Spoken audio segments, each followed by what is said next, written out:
Chapters 1, 2, 8, 7, 5, 0, 0 testing the waters part 2। Chapter start. पिछली बार वो यहाँ काफी परेशान था और मायूसी में उसे वापस जाना पड़ा था, मगर अब उसने अपना हाथ आगे बढ़ाया और हवा में कुछ ड्रॉ करने लगा। ना कोई अरे बेस, ना कोई मटेरियल्स, ना हाई स्पिरिट स्टोन्स या कोई और चीज। उसने सिर्फ अपनी उंगली से हवा में एक आउटलाइन बनाई। अपनी डिवाइन सेंस और माना यूज करते हुए एक छोटा सा मिनिएचर अरे तैयार कर लिया। उसने इस टेम्पररी अरे को खास तौर पर थर्ड सॉन्ग को चेक करने के लिए बनाया था। निंग झुओ कभी चलता, कभी रुक जाता और बार बार अपने हाथ में मौजूद इस छोटे से अरे को एडजस्ट करता। वो अरे मुसलसल सिग्नल्स दे रहा था और कभी कभी इससे एक अजीब सी रोशनी निकल रही थी। थोड़ी देर बाद जब 7वीं बार वो रोशनी चमकी, निंग झुओ वहीं रुक गया। उसकी ऊँग में एक चमक आई और उसका दिल धड़का पकार लिया। ये बिल्कुल यही है। उसने हल्के से अपनी हथेली आगे बढ़ाई और इस मिनिएचर अरे को हवा में भेजे दिया। एक चाबी की तरह इस अरे से निकलती रोशनी और तेज हो गई, जिसने आसपास की स्पेस को पिघलना शुरू कर दिया और वहां रिपल्स पैदा होने लगे। अन रिपल्स के बीच स्पेस फट गई और फोर्थ सॉन्ग के कॉरिडोर का मंजर सीधा निंग झुओ के सामने आ गया। निंग झुओ ने कदम आगे बढ़ाया और इस छोटे से रास्ते से गुजरते हुए थर्ड सॉन्ग को पीछे छोड़ा और फोर्थ सॉन्ग में एंटर हो गया।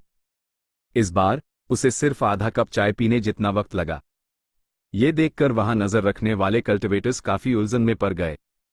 निंग झुओ की अरे डाउ स्किल्स तो कमाल की हैं।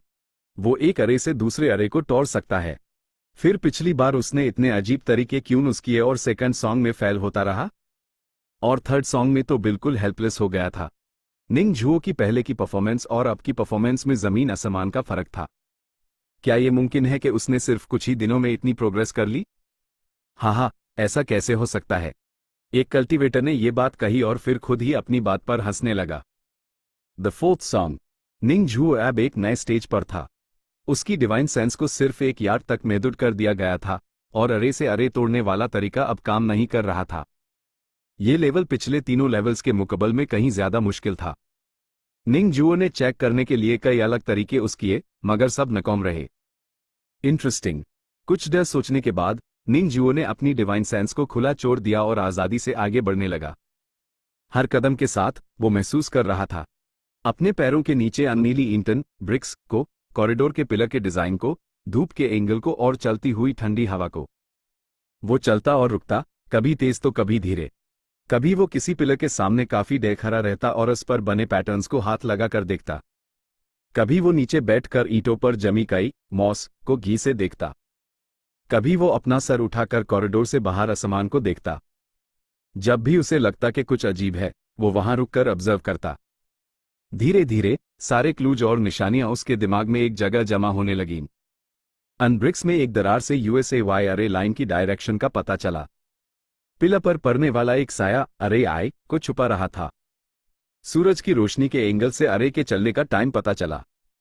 हवा का रुख माना के फ्लो का रास्ता बता रहा था। मिल गया।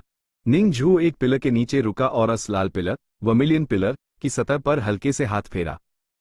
उसने अपनी डिवाइन सेंस और माना को एक इकट्ठा किया और सही वक्त पर अरे के यूएस कमजोर पॉइंट पर पूरी ताकत से वार किया। अगली हाइपैल स्पेस खुल गई। निंग झुओ अपनी जगह खड़ा रहा, मगर वो अब एक गहरी लेवल पर पहुंच चुका था। फोर्थ सॉन्ग पार हो गया। वहां मौजूद गार्ड्स को अपनी ऊँग पर यकीन नहीं आया। कई लोग तो हैरत से चिल्ला उठे। इस शोर और गुल की वजह से और भी लोग वहां जमा हो गए ये देखने के लिए कि क्या हुआ है। जो कल्टिवेटर्स निंग झुओ को फोर्थ सॉन्ग पार करते देख रहे थे, वो बिल्कुल दंग रह गए। निंग झुओ ने फोर्थ सॉन्ग पार कर लिया। वो बार बार यही कह रहे थे। बाकी लोगों को समझ नहीं आ रहा था। फोर्थ सॉन्ग तो सबसे मुश्किल लेवल है, जहां अरे के निशान ढूंढना नामुमकिन है। मगर अगर किसी के पास कोई ताकतवर अरे ब्रेकिंग आइटम हो, तो वो जल्दी निकल सकता है। निंग झुओ जैसा केस जिसने इतनी जल्दी अरे तोड़ा हो, ऐसा पहले भी हो चुका है। मगर जो लोग निंग झुओ को घी से देख रहे थे, उन्होंने सर झटक कर कहा, नहीं, तुम नहीं समझ रहे। निंग झुओ का अरे तोड़ने का तरीका बहुत खास है। नहीं, सही कहूं तो बहुत सिंपल और आम सा है। तुम्हारा क्या मतलब है? वो बस इधर उधर घूमता है और ऑब्जर्व करता है, और फिर सही मौका देखकर एक हाईजोर दरवार से इस गैप को खोल देता है और अगले लेवल पर चला जाता है। ये देखकर ऐसा लगता है जैसे वो बहुत मुश्किल काम बहुत आराम से कर रहा हो, बिल्कुल किसी अरे मास्टर की तरह। ये सुनकर बाकी कल्टिवेटर्स ने अपनी टेरियां चाढ़ाईं। ऐसा कैसे हो सकता है? क्या इतनी कम उम्र में वो अरे फॉर्मेशन का मास्टर हो सकता है? कुछ जीनियस लोग शायद 10 लेवल तक पहुंच जाएं। मगर निंगजुओ भी हो सकता है। वो अभी एक टॉप क्लास जीनियस का लेवल दिखा रहा है, मगर अगर उसने ऐसे ही परफॉर्म किया तो शायद वो इस साल की फील्ड कॉन्फ्रेंस का सबसे बड़ा स्टार बन जाए। अगर वो जीनियस भी है, फिर भी वो अरे मास्टर नहीं हो सकता। वजह साफ है, उसका ये काम मैकेनिकल टेक्निक्स है।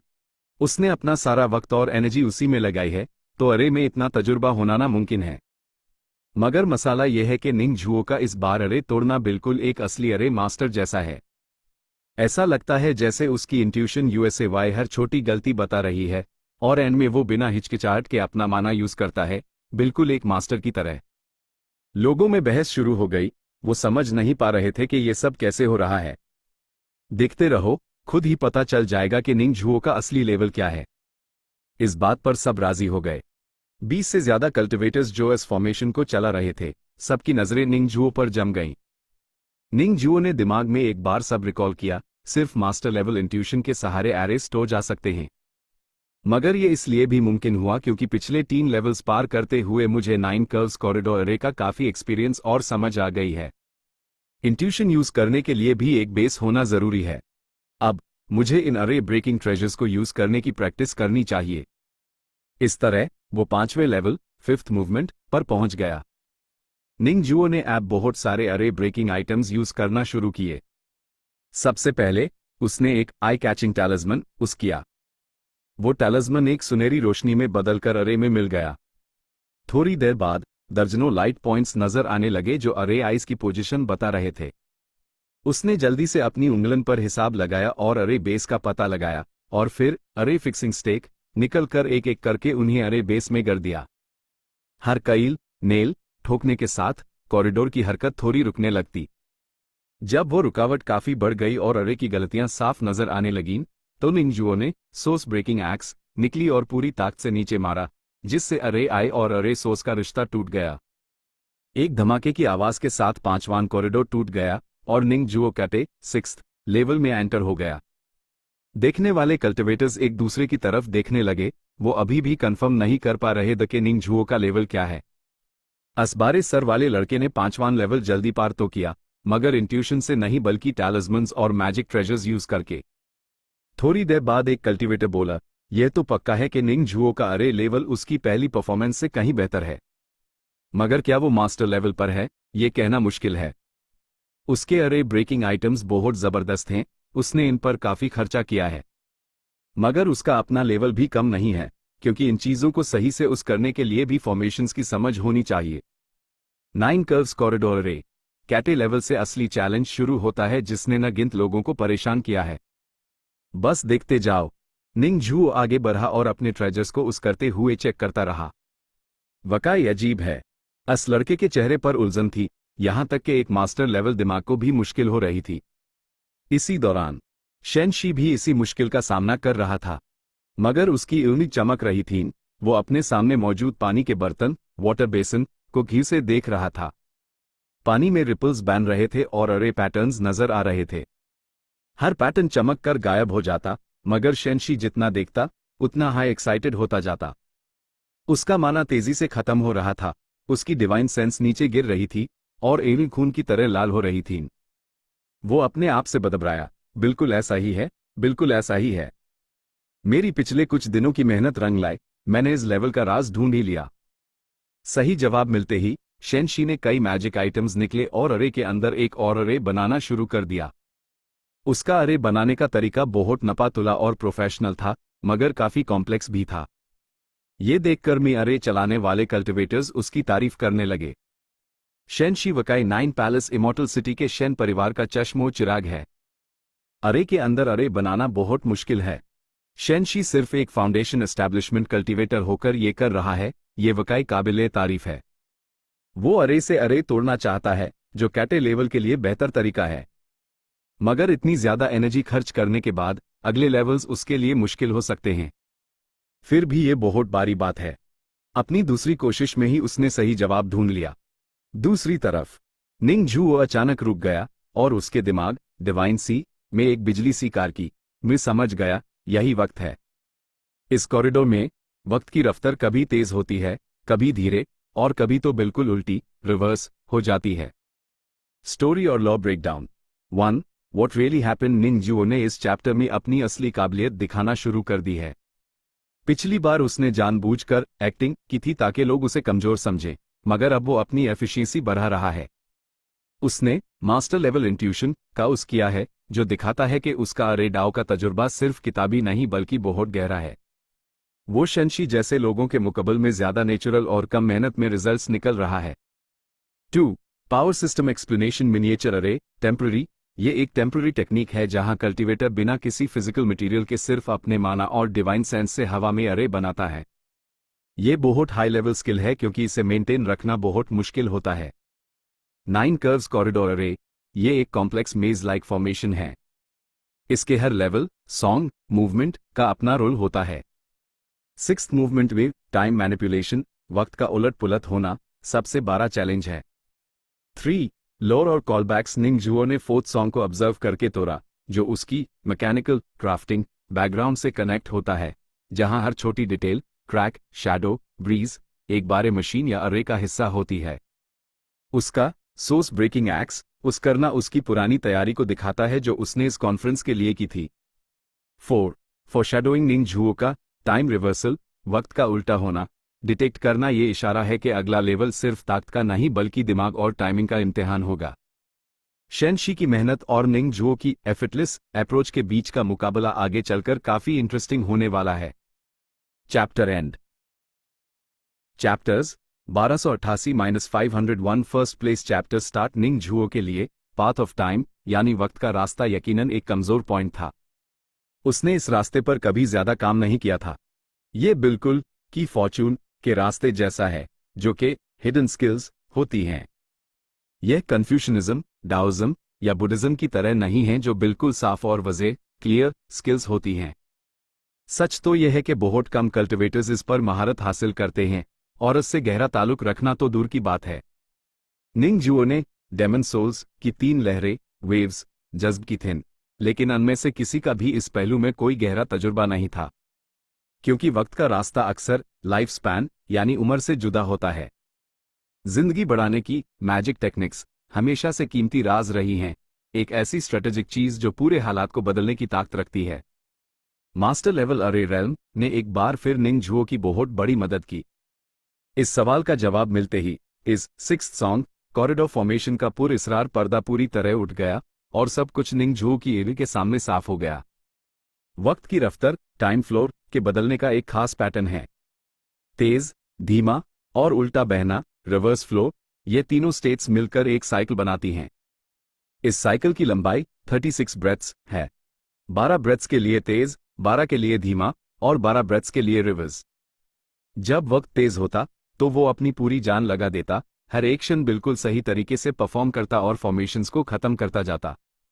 जब वक्त धीमा होता तो वो अगले तेज राउंड के लिए अपनी ताकत जमा एक्यूमुलेट करता, और जब वक्त उल्टा चलता रिवर्स फ्लो, तो वो बिल्कुल खामोश हो जाता ताकि वक्त को अपना काम करने दे और उसकी मेहनत फजूल ना जाए।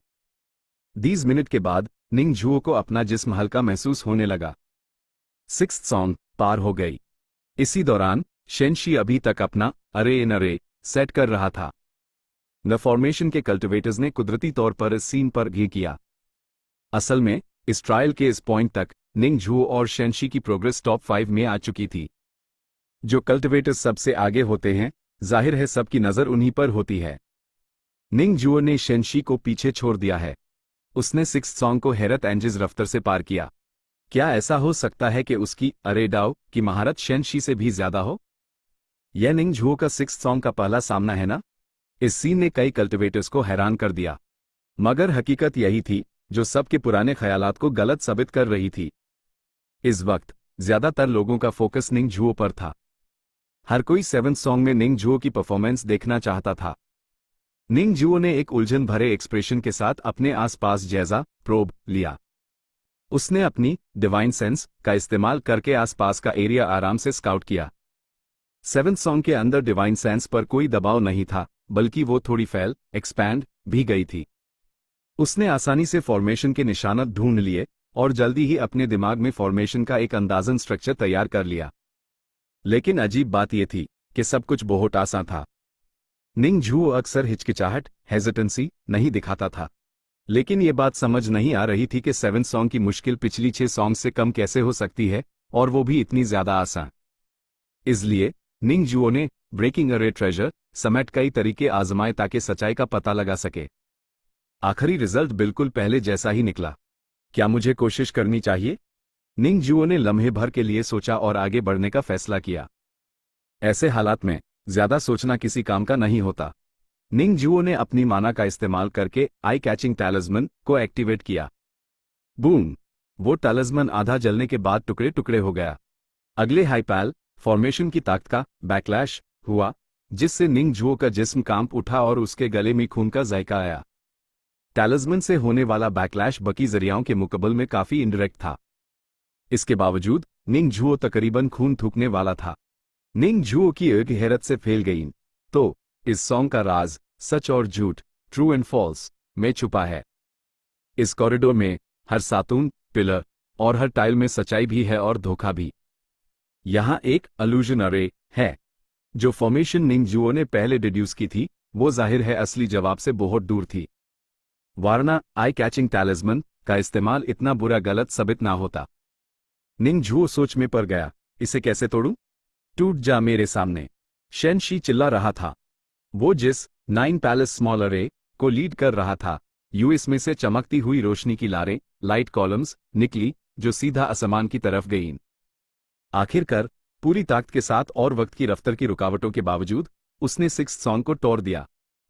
जैसे ही रास्ता खुला, 9 पैलेस स्मॉल अरे अपनी हद तक पहुंचकर पूरी तरह तबाह कलैप्स हो गया, और शेनशी जो इस अरे को लीड कर रहा था, बैकलैश से बच ना सका। वो लड़खड़ाया और अचानक उसके जिस्म पर दर्जन से ज्यादा जख्म उभर आए, जिनसे खून बहने लगा। शेनशी तकरीबन 7 सॉन्ग में गिरने ही वाला था। वो थककर घुटनों के बाल बैठ गया, खून में लटपात, और उसके चेहरे पर शिकस्त, डिफीट के आसार थे। वो बेहोश होते होते बचा। अपनी हिम्मत की आखिरी हद तक टिके रहते हुए उसने खून बहना रोका, और काफी देर बाद आखिरकार उसने चैन का सांस लिया।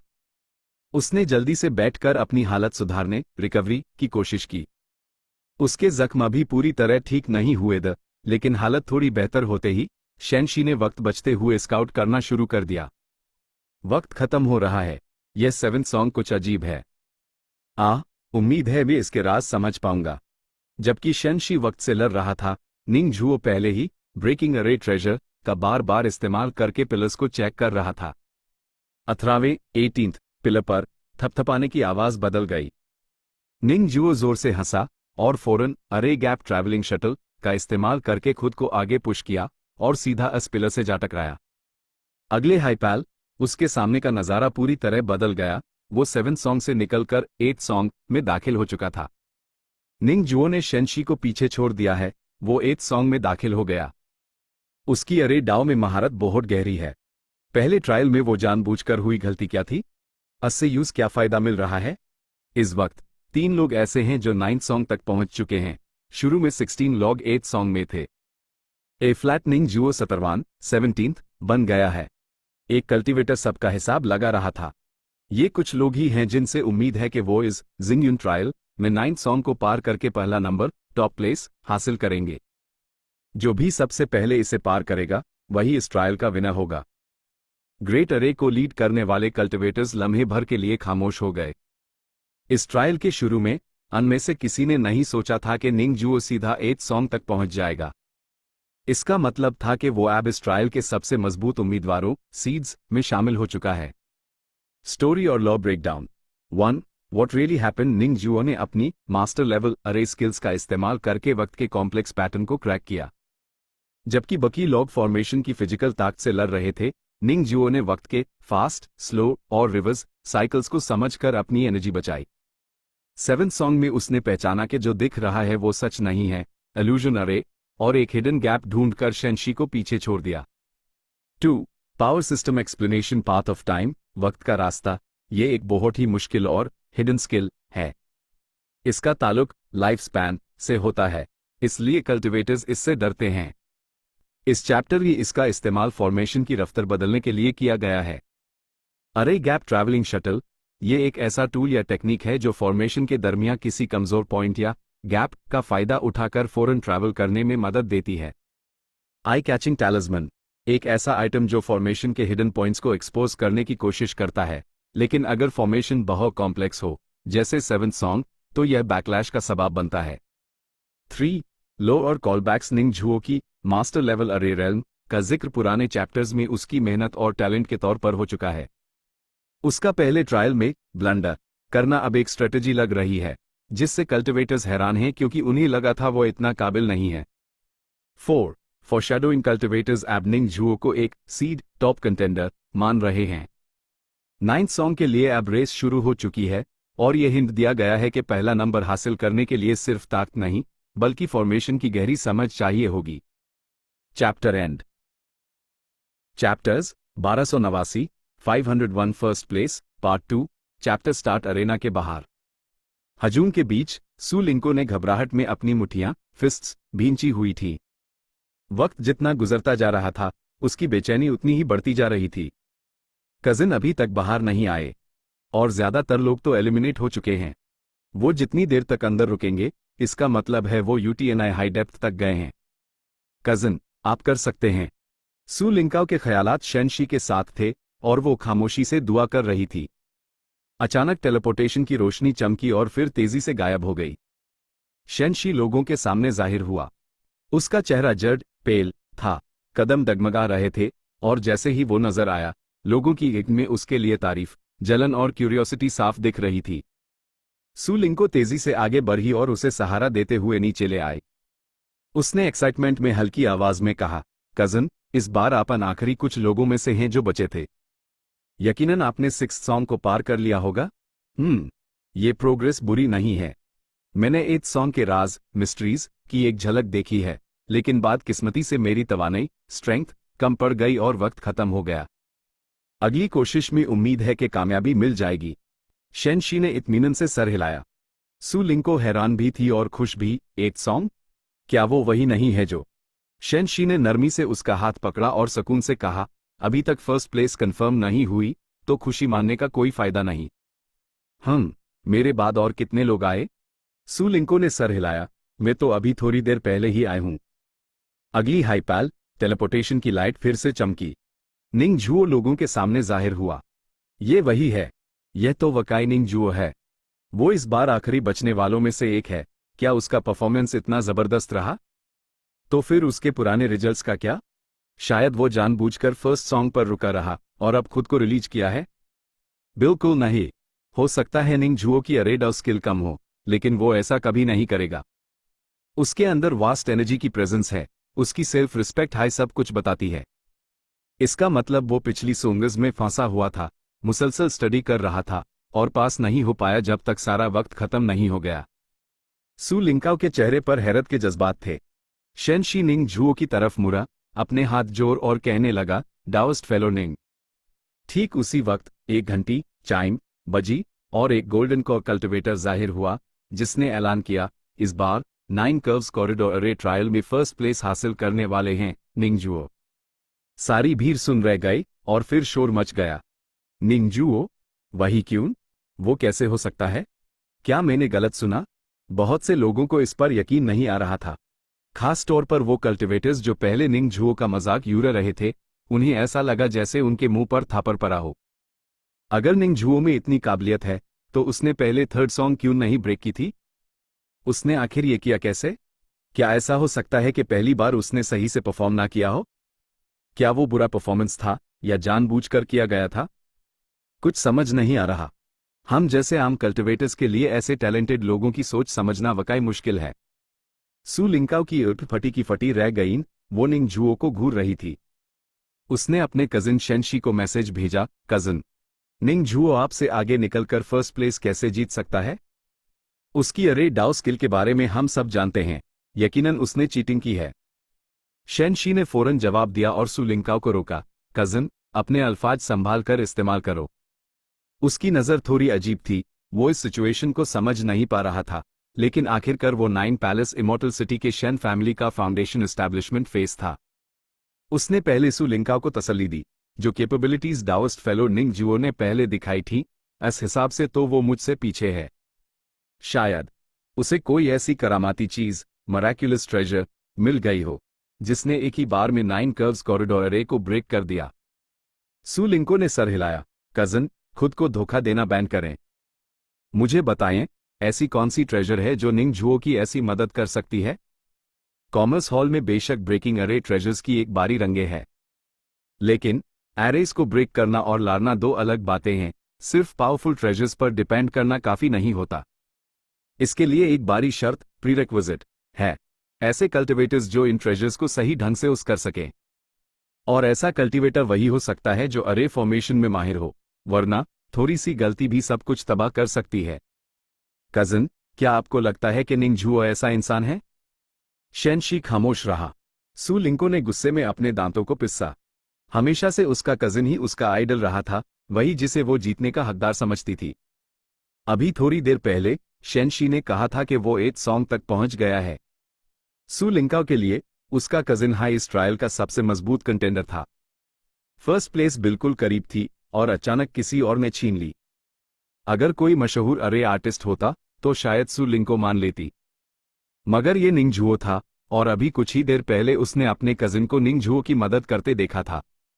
इस बात ने सू लिंकाओ को अंदर से जला दिया। चीटिंग। निंग जुओ ने पक्का चीटिंग की है। ये शर्मनाक है। एक ऐसे धोखेबाज को कजिन से आगे निकलने देना और यूएसएवाई फर्स्ट प्लेस देना।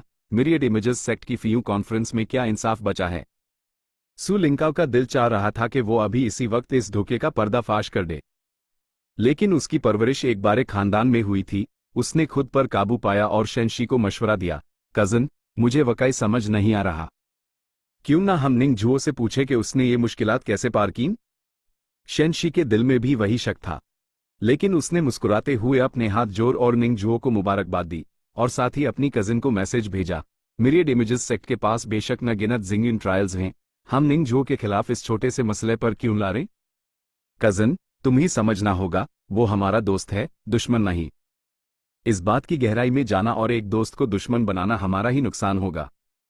सू लिंकाओ की उठ सुर्ख रेड हो गई। उसे लगा कि शेनशी के साथ नाइंसाफी हो रही है। कजन, आप हमेशा इतने नरम दिल रहे हैं, हमेशा दूसरों का सोचते हैं और बारी तस्वीर देखते हैं। क्या आपने पहले ही काफी नुकसान नहीं उठाया?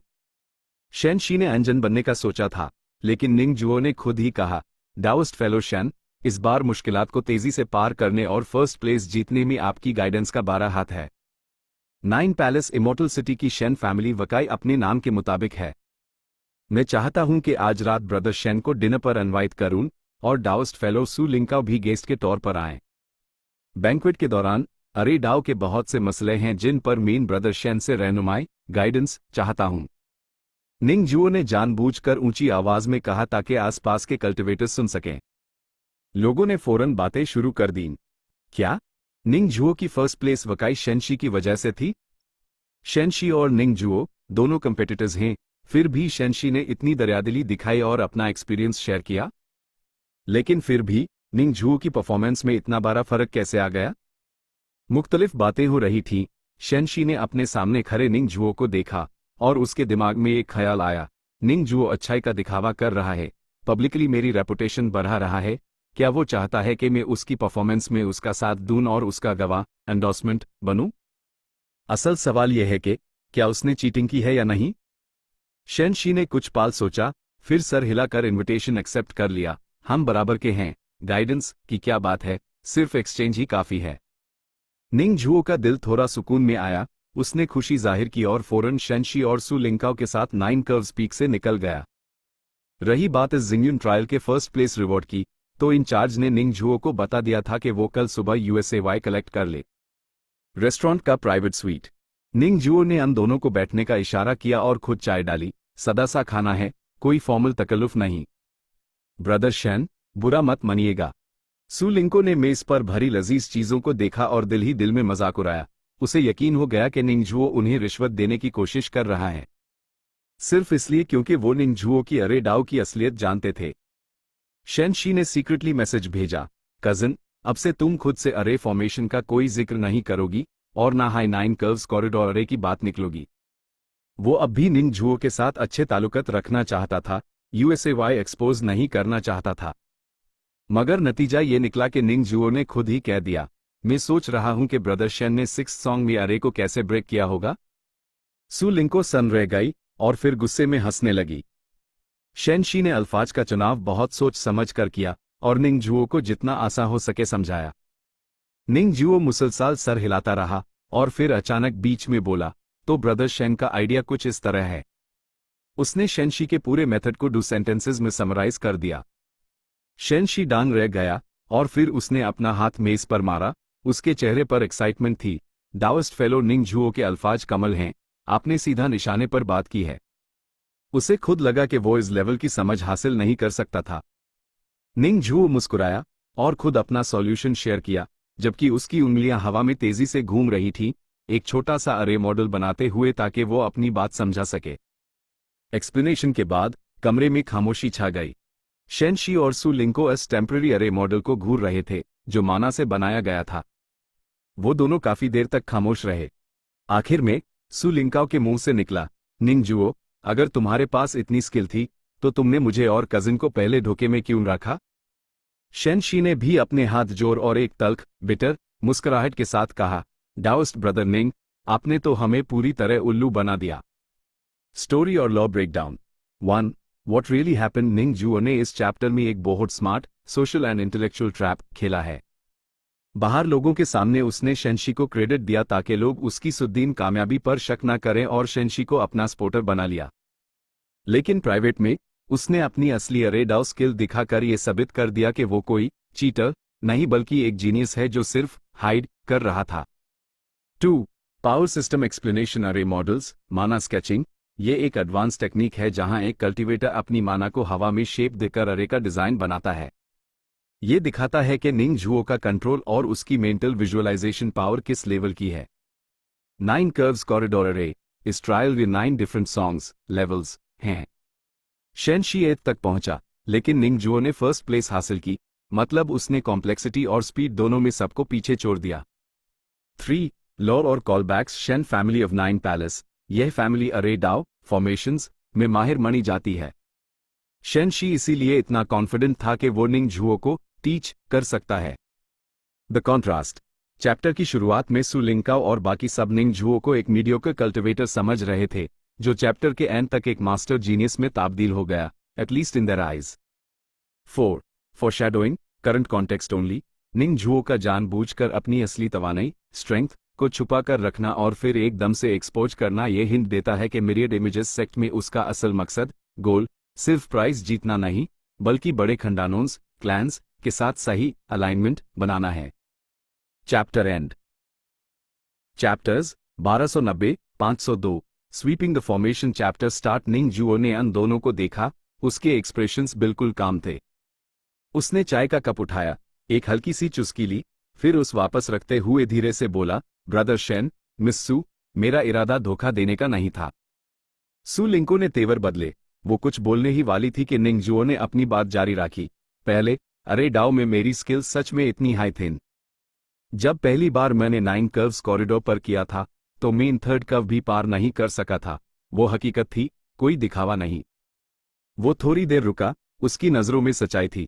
लेकिन पिछले कुछ दिनों में मुझे एक अपॉर्चुनिटी मिली और मेरा अरे रेल्म बहुत तेजी से ग्रो कर गया, जिसकी वजह से आज मैं यहां तक पहुंच सका हूं। काफी कमाल की किस्मत है। सु लिंकाओ का गुस्सा और बढ़ गया। अपॉर्चुनिटी? ऐसी कौन सी अपॉर्चुनिटी हो सकती है जो एक इंसान को कुछ ही दिनों में 3rd कर्व से सीधा 9th कर्व ब्रेक करने वाला पहला बंदा बना दे? वो मजीद सवाल करना चाहती थी, लेकिन अल्फाज उसके मुंह तक आकर रुक गए। किसी की पर्सनल अपॉर्चुनिटी के बारे में जबरदस्ती पूछना काफी इम्पोलाइट होता है। वो एक अमीर खानदान से थी, बचपन से हाईयूज तमीज सिखाई गई थी। उसके अपब्रिंगिंग ने उस खामोश रहने पर मजबूर कर दिया। सु लिंको ने अपने कजिन की तरफ देखा, वो शेनशी के फैसले का इंतजार कर रही थी। शेनशी वहां बटा था, उसके चेहरे पर सुकून था। उसने ना कोई सवाल किया, ना इंक्वायरी की और ना ही कोई हिचकिचाहट दिखाई। उसने बस सर हिलाया, मैं समझ गया। ब्रदर निंग, आपको बहुत मुबारक हो।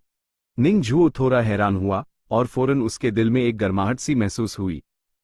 शेनशी के इस अनरिजर्व ट्रस्ट ने यूज बहुत सारी एक्सप्लेनेशंस देने से बचा लिया था। ब्रदर शेन, आपकी समझदारी का शुक्रिया, निंग जुओ ने दिल से कहा। शेनशी ने अपना वाइन ग्लास उठाया और निंग जुओ की तरफ इशारा किया, आइए, ब्रदर निंग की फर्स्ट प्लेस की खुशी में ड्रिंक करते हैं। निंग जुओ ने जल्दी से अपना कप उठाया और दोनों ने साथ में ड्रिंक की। सु लिंग को साइड से देख रही थी, उसके दिल में अजीब से जज्बात थे। वो कुछ कहना चाहती थी, लेकिन उसके कजिन ने अपना स्टैंड ले लिया था, अब उसका कुछ भी बोलना फालतू होता। वो बस अपना वाइन ग्लास उठाकर खामोशी से सिप लेने लगी। कुछ राउंड्स के बाद निंग जुओ ने खुद हाई दोबारा 9 कर्व्स कॉरिडोर एरे की बात शुरू की। अन दोनों ने अपनी डिस्कशन 8th और 9th कर्व्स पर फोकस की। निंग जुओ ने डिटेल में बात की और शेनशी ने बहुत ध्यान से सुना। जरूरी पॉइंट्स पर निंग जुओ हवा में अरे मैप स्केच करता ताकि अपनी बात बेहतर तरीके से समझा सके। सु लिंग खामोशी से सुनती रही और धीरे धीरे वो भी इस डिस्कशन में खो गई। जब निंग जुओ ने अपनी बात खत्म की तो शेनशी के दिल को एक झटका लगा और उस पूरा यकीन हो गया कि अरे डाओ में निंग जुओ की स्किल्स अब उससे कहीं ज्यादा आगे निकल चुकी हैं। वहीं दूसरी तरफ सु लिंग गहरी खामोशी में डूब गई।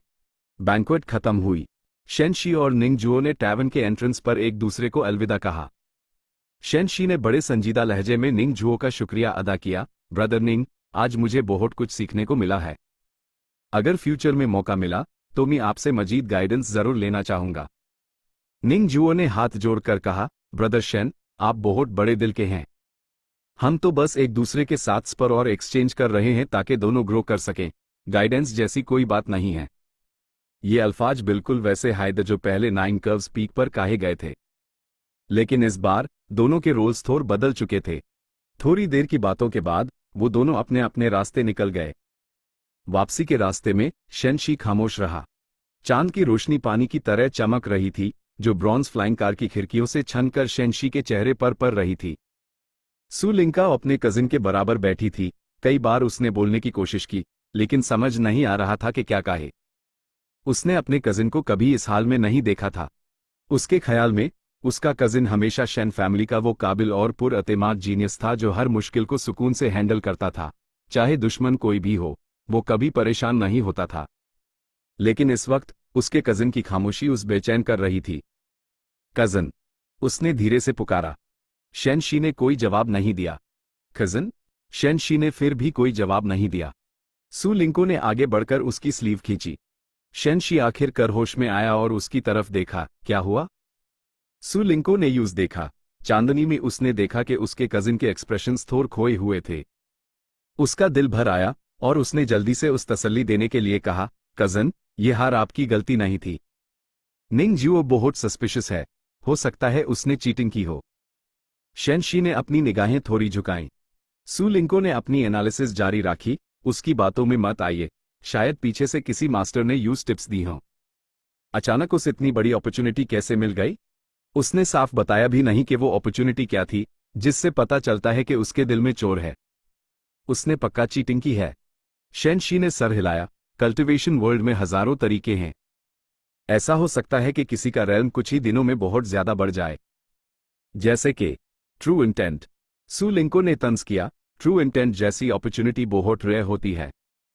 मैं मान ही नहीं सकती कि ऐसी किस्मत निंग जुओ की हो सकती है। टाइमिंग भी कितनी अजीब है, बिल्कुल इस क्रिटिकल मोमेंट पर।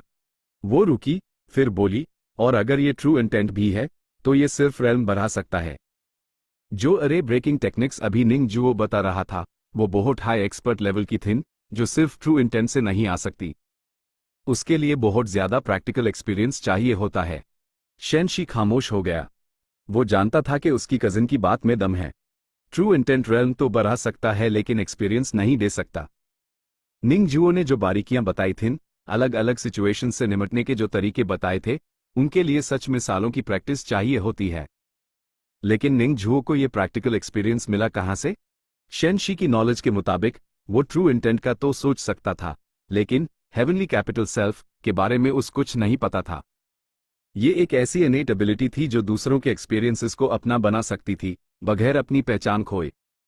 मास्टर लेवल अरे डाउ, true intent, heavenly capital self और डेमन सोल की 3 लहरें, इन तीनों अपॉर्चुनिटीज ने मिलकर निंग जुओ को अरे डाउ में इतनी हैरत एंजिस तरक्की दी थी।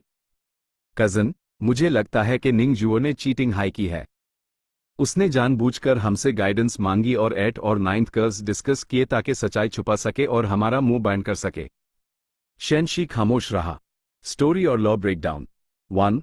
What really happened इस चैप्टर में निंग झुओ और शेनशी के बीच एक साइकोलॉजिकल और इमोशनल एक्सचेंज होता है। निंग झुओ अपनी अचानक बढ़ी हुई ताकत को अपॉर्चुनिटी का नाम देता है। शेनशी, जो कि एक नोबल कैरेक्टर है, उस बिना सवाल किए एक्सेप्ट कर लेता है, जो उनके बीच के ट्रस्ट को दिखाता है। लेकिन सु लिंकाओ, जो कि ज्यादा स्केप्टिकल है, सही पॉइंट पकड़ती है। स्किल्स सिर्फ नॉलेज से नहीं, एक्सपीरियंस से आती हैं। निंग झुओ ने असल में अपनी अनेट एबिलिटी, हेवनली कैपिटल सेल्फ, का उस किया है जो यूज दूसरों का एक्सपीरियंस बोरो करने की इजाजत देती है, जो कि इस दुनिया के रूल्स के हिसाब से एक अनफेयर एडवांटेज है। 2. Power system explanation true intent. ये कल्टीवेशन का एक ऊंचा मुकाम है जहां कल्टीवेटर किसी आर्ट, जैसे अरे डाओ, की असल हकीकत को समझ लेता है। इससे रेल्म तो बूस्ट हो जाता है, मगर प्रैक्टिकल मसल मेमोरी या एक्सपीरियंस नहीं मिलता। हेवनली कैपिटल सेल्फ, निंग झुओ की सीक्रेट एबिलिटी। ये यूज अलाउ करती है कि वो दूसरों के सोल्स या एक्सपीरियंसेस को प्रोसेस करे बिना अपनी पर्सनालिटी लूज किए। यही वजह है कि वो ऐसे बिहेव कर रहा है जैसे उसने हजारों साल प्रैक्टिस की हो। 3. लॉ और कॉलबैक्स 9 कर्व्स कॉरिडोर। ये वही अरे टेस्ट है जहां निंग झुओ पहले फेल हुआ था। उसकी पुरानी फेलियर अब उसके लिए एक परफेक्ट कवर बन चुकी है ताकि वो अपनी प्रोग्रेस को सडन लक कह सके।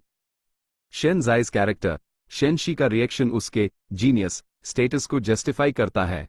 वो जेलसी के बजाय सीखने पर फोकस करता है, जो यूज एक फॉर्मिडेबल राइवल बनाता है। 4. फॉरशैडोइंग सु लिंकाओ का शक करना इस बात की तरफ इशारा है कि निंग झुओ की मिरेक्युलस ग्रोथ हमेशा लोगों की नजरों में रहेगी। भले हाई शेनशी ने मान लिया है, मगर दुनियादारी और राइवल्स जैसे सु लिंको इतनी आसानी से पीछा नहीं छोड़ेंगे।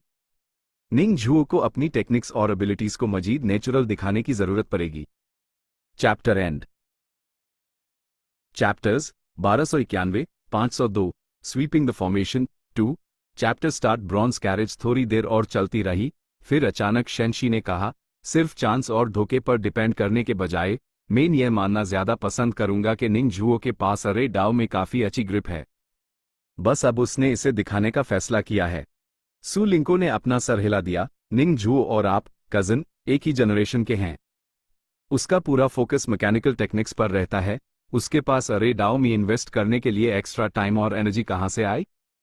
उसकी समझ में शेनशी हमेशा से एक टॉप नॉच जीनियस रहा था, और पूरे फ्लाइंग क्लाउड कंट्री में उसकी उम्र के ऐसे लोग बहुत कम थे जो उससे ज्यादा ताकतवर हों। सु लिंको ने अपनी बात पर जोर देते हुए कहा, कजिन, मैंने देखा है कि आपने बचपन से कितनी मुश्किलात और दर्द सहे, तब जाकर आप इस अरे डाओ लेवल तक पहुंचे हैं।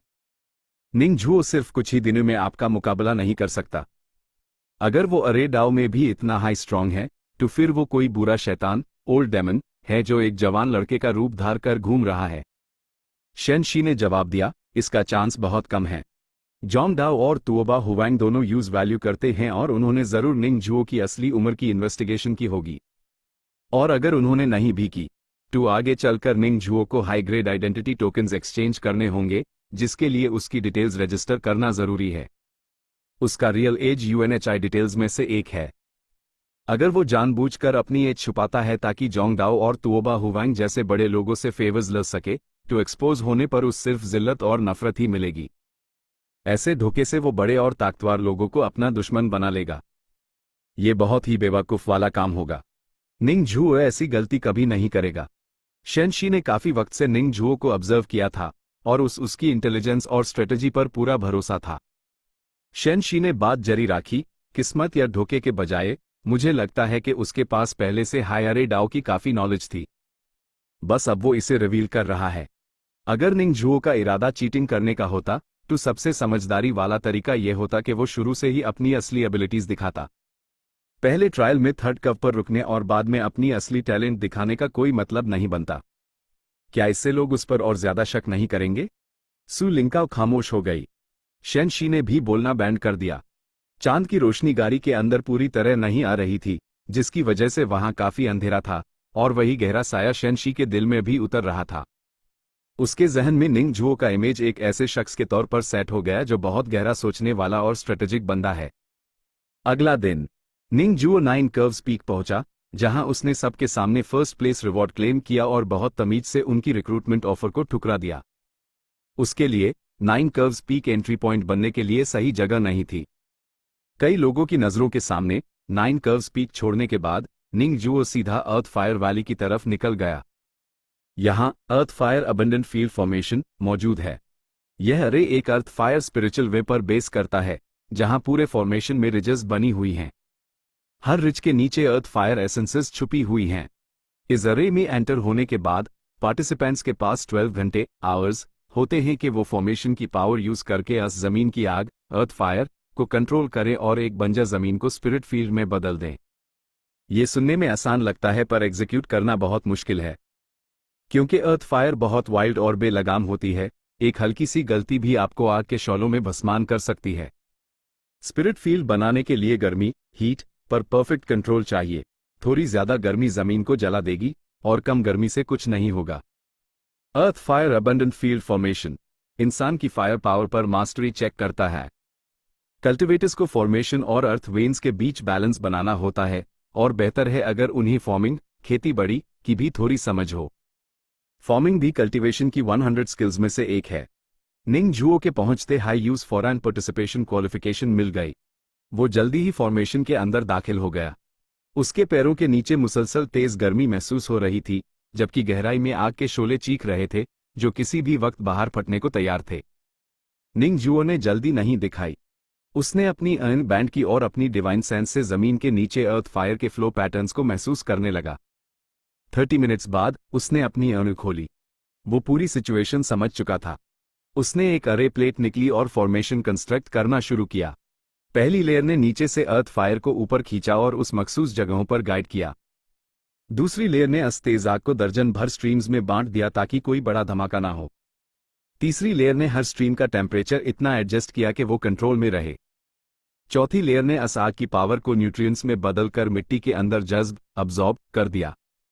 ये चारों लेयर्स एक दूसरे से जुड़ी हुई थीं और एक दूसरे को सपोर्ट कर रही थीं। जमीन के नीचे से एक भरी आवाज आई और फिर आग की अनगिनत लपटें बाहर निकली, पर फॉर्मेशन ने उन्हें फौरन काबू कर लिया और उन्हें स्ट्रीम्स में बांटकर रास्ता दिखाया। जहां जहां से वो गुजरीं, बंजर जमीन बदलने लगी। पुरानी सूखी मिट्टी अब नम मॉइस्ट हो रही थी और उसका रंग गहरा काला हो गया। असबी जान जमीन से हल्की भाप उठने लगी, जो इस बात का इशारा था कि स्पिरिट फील्ड बनने वाली है। 2 घंटे बाद आग धीरे धीरे ठंडी हो गई। निंग जुओ के सामने अब बिल्कुल सही तरह से बनी हुई स्पिरिट फील्ड्स थीं। उनकी मिट्टी काली और स्पिरिचुअल एनर्जी से भरी हुई थी। ट्रायल हैंडल करने वाले कल्टिवेटर्स फौरन वहां जमा हुए और उन्होंने असेसमेंट शुरू की। थोड़ी देर बाद एक गोल्डन कॉर कल्टिवेटर निंग जुओ के पास आया और उसकी तारीफ करते हुए बोला, जैसा निंग जुओ से उम्मीद थी, तुम्हारा हीट कंट्रोल कमाल का है, इतना परफेक्ट कि मैं खुद हैरान हूं। तुम्हारा करंट स्कोर रैंक 1 पर है। अगर किसी ने इसे क्रॉस नहीं किया तो तुम इस सेशन के टॉपर होगे। निंग जुओ ने सर हिलाया और वहां से निकल गया। एक दिन बाद निंग जुओ कोल्ड फ्रॉस्ट पीक पर था। यहां साल भर बर्फ गिरी रहती है। टेम्परेचर इतना कम है कि माना भी फ्रीज हो सकता है। यह अरे 1000 साल पुरानी बर्फ मिलेनियम आइस पर बना है। पार्टिसिपेंट्स को 6 घंटे के अंदर फॉर्मेशन के कोर यानी आइस हार्ट को ढूंढकर रिफाइन करना होता है।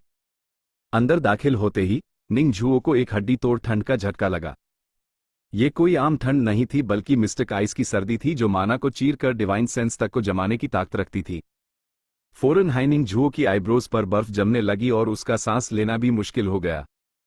निंग जुओ ने एक गहरा सांस लिया और 5 एलिमेंट्स माना को सर्कुलेट करते हुए मिडल डायमेंशन का माना उस किया ताकि ठंड को रोक सके। निंग जुओ ने अर्न बैंड की, अपनी डिवाइन सेंस फैलाई और कई ट्रेजर मिरर्स डिप्लॉय किए ताकि अपनी सर्च रेंज बढ़ा सके। 100 फीट, 300 फीट, 500 फीट। इस बर्फ के समुंदर में आइस हार्ट को ढूंढना ऐसा ही था जैसे ढेर सारी मिट्टी में एक सुई ढूंढना।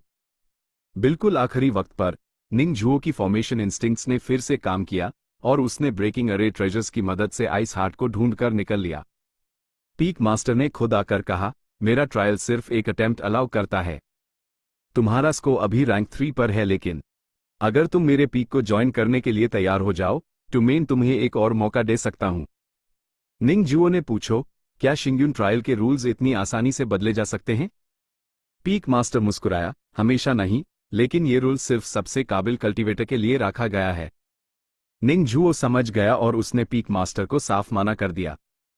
पहले अर्थ फायर ट्रायल में वो अपनी फायर रेल्म नॉलेज की वजह से जीत गया था, लेकिन ये आइस सील फॉर्मेशन सिर्फ अरे स्किल्स नहीं बल्कि आइस रेल्म भी मांगती है। अपनी पावर रिस्टोर होने के बाद भी निंग जुओ का आइस रेल्म सिर्फ एक क्राफ्ट्समैन लेवल का हाई था।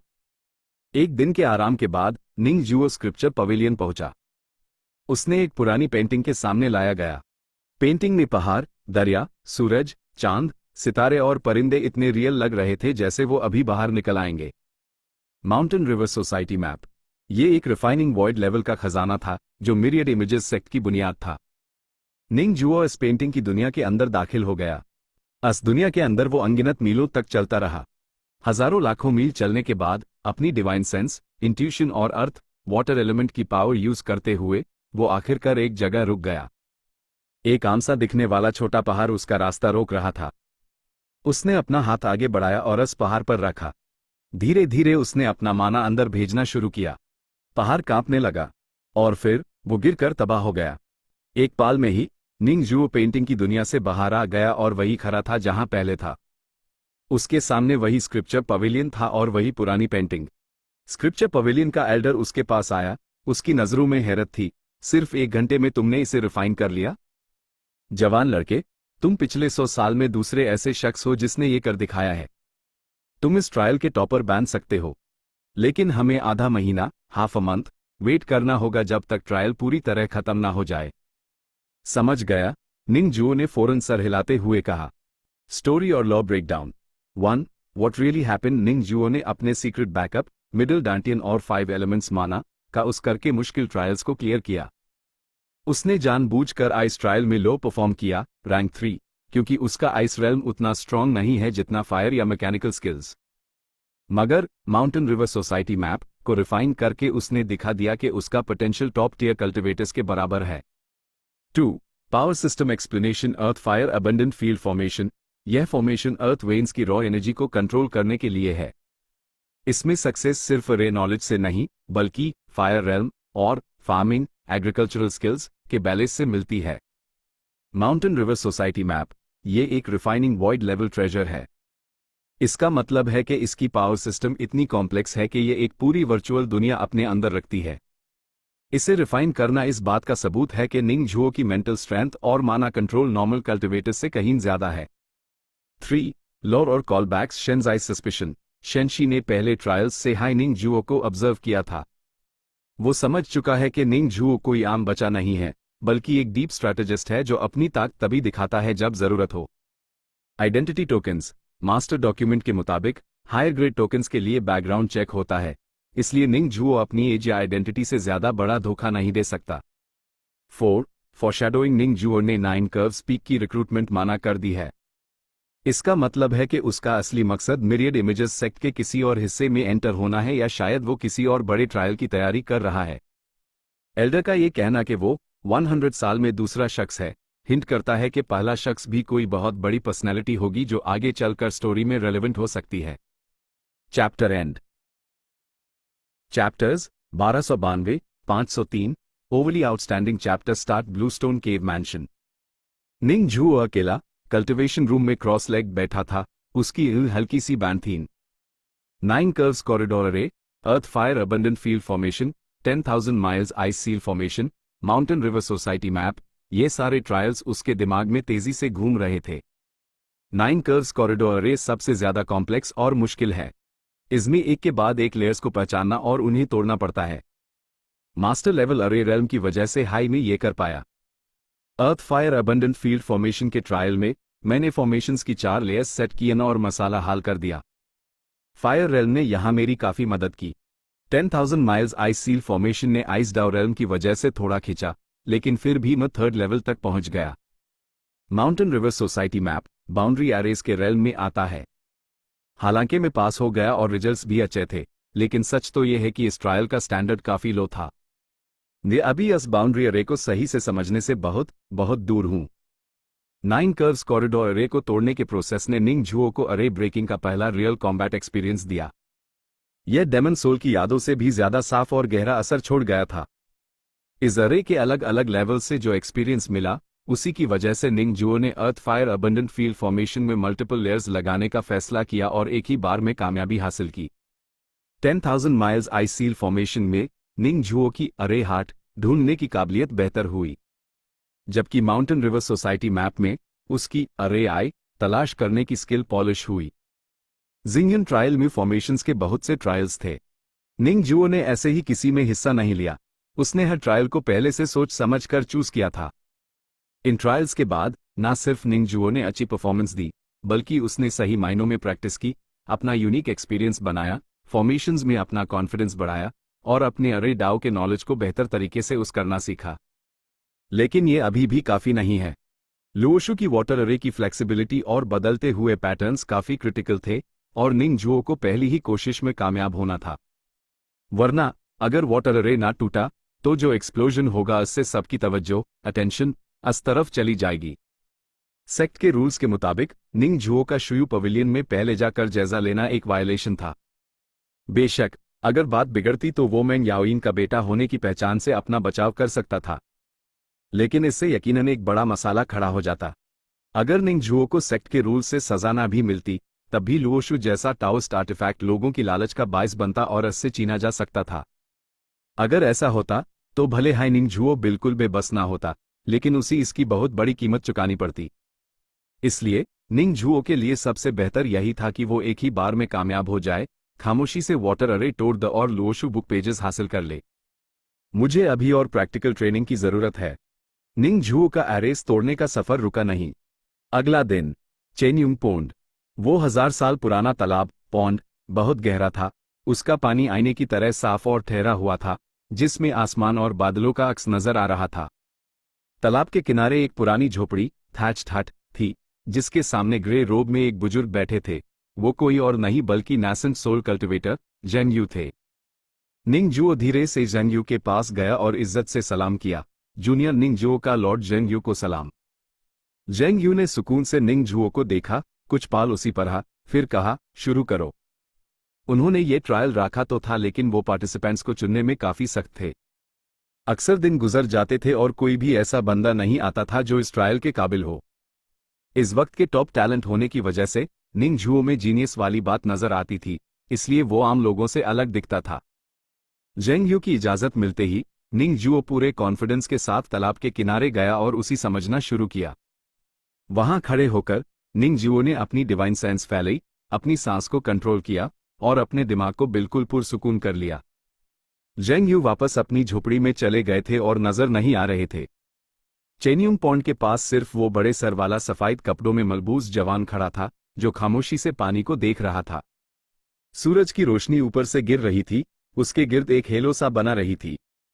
उसकी सांस धीमी होती गई, यहां तक कि महसूस होना भी बैंड हो गई। अगले 30 मिनट्स बाद निंग जुओ ने एक्शन लेना शुरू किया। उसके डिवाइन सी में ख्यालात लगातार उभार रहे थे, जो मिलकर एक फॉर्मेशन की शक्ल इख्तियार कर रहे थे। उसने अपने स्टेट ऑफ माइंड को हाई अरे हार्ट बनाया। सुकून स्टिलनेस का इस्तेमाल करके हरकत मूवमेंट को कंट्रोल किया और ठहराव से हर बदलती चीज का जवाब दिया। अरे ने धीरे धीरे शक्ल लेना शुरू कर दी। इस प्रोसेस के दौरान उसके गिर्द से इनविजिबल अरे पैटर्न्स लहरातों की तरह निकलने लगे, जो आसपास की कुदरती ताकत स्पिरिचुअल एनर्जी में घुल मिल गए। एक सांस 10 सांसें 100 सांसें। निंग जुओ बिल्कुल बेहरकत खड़ा रहा, उसकी पलकें तक नहीं झपकिन। उसकी सांस रुक चुकी थी और दिल की धड़कन इतनी धीमी हो गई थी कि महसूस ही नहीं हो रही थी। उसका पूरा दिमाग वाटर मिरर में डूबा हुआ था, वो तालाब और पूरी दुनिया के साथ एक हो चुका था। वक्त जैसे रुक गया था। एक कप चाय पीने जितने वक्त बाद निंग जुओ ने धीरे से अपनी एड़ी खोली। उसकी एड़ी एक पुराने कुएं वेल की तरह गहरी और पुरसुकून थी। जेंग यू अबिस फॉर्मेशन मुकम्मल हो गई। बुरा नहीं है। जेंग यू झोपड़ी से बाहर निकले और हल्की सी तारीफ की।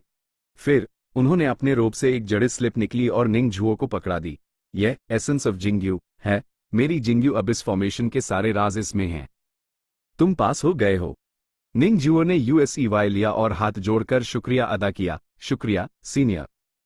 जेंग यू ने सर हिलाया, हाथ से इशारा किया और हल्की आवाज में बोले, ए फ्लैट तुम जा सकते हो। निंग जुओ ने दोबारा सलाम किया, मुंडा, और वहां से चला गया। एसेंस ऑफ जिंग यू अस ट्रायल को पास करने का इनाम था। जेंग यू ने ये ट्रायल सिर्फ अपनी स्किल्स दिखाने के लिए नहीं, बल्कि एक सही वारिस हेयर ढूंढने के लिए रखा था। लेकिन भले हाई निंग जुओ ने बेहतरीन परफॉर्मेंस दी, उसने कभी ऐसा कोई इरादा जाहिर नहीं किया। इस जवान की चमक को कैद करना मुश्किल है। अगर वो अंदर से सुकून में रह भी जाए, तब भी उसके बाहर के हालात हमेशा बदलते रहेंगे, हंगामा रहेगा। उसकी काबिलियत और टैलेंट चाहे कितना ही शानदार क्यों ना हो, वो मेरे कल्टीवेशन के रास्ते से मैच नहीं करता। जेंग यू ने दिल में ठंडी सांस भरी। ये उनकी निंग जुओ से पहली रियल मीटिंग थी, लेकिन वो काफी पहले ही समझ चुके थे कि निंग जुओ किस तरह का इंसान है। निंग जुओ वो वारिस नहीं था जिसका ख्वाब जेंग यू ने देखा था। स्टोरी और lore breakdown 1 what really happened. Ning Zhuo ने अपनी फॉर्मेशन स्किल्स को पॉलिश करने के लिए शिंग्यून ट्रायल्स को एक ट्रेनिंग ग्राउंड की तरह यूज किया। उसका असली मकसद शुयू पवेलियन के वाटर अरे को साइलेंटली तोड़ना है ताकि वो लुओशु बुक पेजेस हासिल कर सके। जेंग यू का ट्रायल पास करना सिर्फ एक टेस्ट नहीं था, बल्कि एक master level formation Jingyu abyss formation का नॉलेज हासिल करने का जरिया था। जेंग यू ने देखा कि निंग जुओ का टैलेंट तो टॉप टियर है, पर उसकी जिंदगी में सुकून नहीं है। वो एक ऐसी आग है जो हमेशा हरकत में रहती है, इसलिए वो जेंग यू के क्वाइट स्टिल कल्टिवेशन पाथ के लिए सही नहीं है। 2 पावर सिस्टम एक्सप्लेनेशन। अरे हार्ट और अरे आई किसी भी फॉर्मेशन के 2 मेन पॉइंट्स। अरे हार्ट पूरी फॉर्मेशन का ब्रेन होता है जो यूएसईवाई कंट्रोल करता है, जबकि अरे आई वो एंट्री एग्जिट या वीक पॉइंट होता है जहां से फॉर्मेशन को चलाया या तोड़ा जाता है। Boundary arrays mountain river society map यह फॉर्मेशंस का वो एडवांस लेवल है जो स्पेस और रियलिटी को कंट्रोल करता है, जैसे एक अलग दुनिया या बाउंड्री क्रिएट करना। जिंगयू अबिस फॉर्मेशन जेंग यू की सिखाई हुई टेक्निक जो स्टिलनेस खामोशी पर मबनी है। इसमें अपनी सांस और धड़कन रोककर दिमाग को तालाब की तरह साफ करना पड़ता है। 3 लोर और कॉलबैक्स। मैंग याओयिन निंग जुओ की माँ, जिसकी पहचान को वो एक सेफ्टी कार्ड की तरह यूज कर सकता है अगर वो सेक्ट के रूल्स तोड़ते हुए पकड़ा गया। डेमन सोल मेमोरीज निंग जुओ के पास पुरानी यादें हैं, ट्रांसमाइग्रेशन या सोल अब्जॉर्प्शन की वजह से, लेकिन ये चैप्टर बताता है कि खुद का प्रैक्टिकल एक्सपीरियंस अन यादों से ज्यादा कीमती है। 4 फॉरशैडोइंग निंग जुओ का सक्सीड इन वन गो वाला माइंडसेट दिखाता है कि शुयू पवेलियन का मिशन बहुत रिस्की है। जेंग यू की ऑब्जर्वेशन की निंग जुओ का एक्सटर्नल एनवायरनमेंट टर्ब्यूलेंट रहेगा इशारा करता है कि आने वाले वक्त में निंग जुओ बहुत बड़े झगड़ों और हंगामों में फंसने वाला है, चाहे वो खुद कितना हाई काम रहने की कोशिश करे। Chapter end. Chapters 1293 503 2 outstanding 2 chapter start 2 दिन बाद। पहाड़ की छोटी पीक पर निंग जुओ ने एक गहरी सांस ली और आगे कदम बढ़ाया, सीधा क्लिफ के किनारे से नीचे। मगर अगले हाईपैल एक तेज हवा के झोंके ने यूज हवा में उछाल दिया। सही मानों में कहा जाए तो वो विंड थंडर फॉर्मेशन की लपेट में आ चुका था। हु तेज हवाएं हर तरफ से चीख रही थीं, उसके कपड़े फाड़ रही थीं और उसकी स्किन को दर्दनाक तरीके से छील रही थीं। ऊपर आसमान में बिजली वाले बादल गरज रहे थे और उसके आसपास बिजलियां गिर रही थीं, जिससे उसके सर में सनसनी होने लगी। निंग जुओ ने खुद को संभाला और अपनी पूरी ताकत से अपनी डिवाइन सेंस को बाहर फैलाया। लेकिन जैसे ही उसकी डिवाइन सेंस उसके जिस्म से बाहर निकली, तेज हवाओं ने उस टुकड़े टुकड़े कर दिया और बिजली ने यूज जलाकर राख कर दिया। निंग जुओ ने फौरन अपनी स्ट्रैटेजी बदली और एक बार फिर बहुत सारे मैकेनिकल मिरर्स चारों तरफ बिखेर दिए। वो मिरर्स भी हवा और बिजली की वजह से तबाह हो रहे थे और मुसलसल डैमेज हो रहे थे। तभी निंग जुओ की डिवाइन सेंस अन ट्रेजर मिरर्स के दरमियान तेजी से रिफ्लेक्ट होने लगी, जिससे उसकी डिटेक्शन रेंज बहुत फास्ट फैल गई। निंग जुओ की उंगलियां इतनी तेजी से चल रही थीं जैसे तितलियों के साए हों।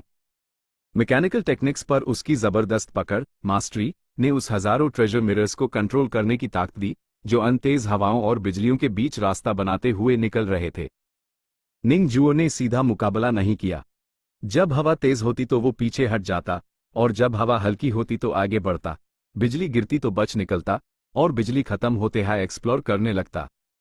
मास्टर लेवल अरे रेल्म ने यूज एक कमाल की इंट्यूशन हिस दे दी थी।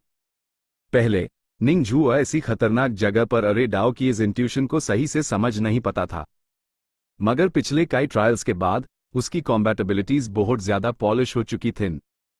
उसी इंट्यूशन के भरोसे वो हर वक्त हरकत में रहा और खुद को और अपने ज्यादातर मिरर्स को बिजली से बचा लिया। विंड थंडर फॉर्मेशन एक डायनामिक फॉर्मेशन है। इसकी अरे आई माकाज हवा और बादलों के साथ अपनी जगह बदलती रहती है, जिसका कोई निशान नहीं मिलता। मगर निंगजुओ ने पहले ही इसका पैटर्न पकड़ लिया था। ये बिल्कुल सांस लेने जैसा था, हवा का उठना और गिरना, बिजली का बनना और मरना, हर 30 ब्रेथ्स के बाद एक साइकिल पूरा होता था। इस साइकिल को पकड़ने के बाद निंगजुओ अरे आई को ढूंढने से बस कुछ ही कदम दूर था। जैसे ही तीसरा साइकिल शुरू हुआ, निंगजुओ की आंख में एक चमक आई। उसने उस पकड़ लिया था। हवा और बिजली के सबसे खौफनाक हिस्से में एक हल्की सी तब्दीली थी। वहां हवा बाकी जगहों से ज्यादा बेतरतीब केओटिक थी और बिजली ज्यादा घनी डेंस थी, लेकिन अस केओस के पीछे एक ऑर्डर था, अस डेंसिटी के पीछे एक पैटर्न था। अरे आई यहीं छुपा हुआ था। अरे गैप ट्रैवलिंग शटल। वो शटल थरथराया और अस से एक साइन वाइट रोशनी इस तरफ निकल गई। वो रोशनी तेज हवा और बिजली को चीरते हुए सीधा इस हल्काए से लाइट स्पॉट पर जा लगी। अभी निंगजुओ ने अपनी सोर्स ब्रेकिंग एक्स निकली और पूरी कुवत से चलाई। एक्स की रोशनी ने हवा को चीरा और ठीक इस पॉइंट पर जाकर लगी। बूम! हवा और बिजली एकदम रुक गए। भाले हाई निंगजुओ की विंड एलिमेंट और थंडर मूवमेंट की समझ हल्की थी, फिर भी उसने अपने मजबूत रेडार स्किल्स के दम पर विंड थंडर फॉर्मेशन का ट्रायल पास कर लिया। 5 एलिमेंट्स पीक रिइंकार्नेशन हॉल। इस ट्रायल में हिस्सा लेने वाले कल्टिवेटर्स को रिइंकार्नेशन हॉल के अंदर जाकर 2 घंटे तक 5 एलिमेंट्स रोटेशन ग्रैंड अरे को समझना होता है। फिर साइड हॉल में जाकर सवालों के जवाब देने होते हैं। 10 सवालों के सही जवाब देने पर ट्रायल पास माना जाता है। अभी आधा कप चाय पीने जितना वक्त ही गुजरा था कि निंगजुओ 5 एलिमेंट्स रोटेशन ग्रैंड अरे से बाहर निकल आया है। गार्ड पर खड़े कल्टिवेटर्स ने इस मशहूर नौजवान को देखा और हैरान रह गए। फौरन एक बंदा आगे बढ़ा। डाउस्ट फेलो निंगजुओ, क्या कोई जरूरी काम आ गया है? मेरे पास अथॉरिटी है, आप अगली बार हिस्सा ले सकते हैं, मगर इस बार का टाइम काउंट कर लिया जाएगा। निंगजुओ मुस्कुराया और हाथ हिलाया। शुक्रिया दोस्त, मुझे बस लगा कि इतना काफी है। ए फ्लैट मजीद रुकने की जरूरत नहीं, बेहतर है सीधा हॉल चलकर सवालों के जवाब दिए जाएं। ड्यूटी पर मौजूद कल्टिवेटर्स डांग रह गए और एक दूसरे की शक्ल देखने लगे। किसी ने पूछा, क्या आपको यकीन है? निंगजुओ ने सर हिलाकर हाँ कहा। साइड हॉल में दाखिल होते ही उसने देखा कि वहां सैकड़ों जड़े स्टेल्स, पत्थर की तख्तियां थिन, जिन पर सवाल लिखे थे। कल्टिवेटर्स को अपनी डिवाइन सेंस यूज करके सवाल पढ़ना था और जवाब लिखना था।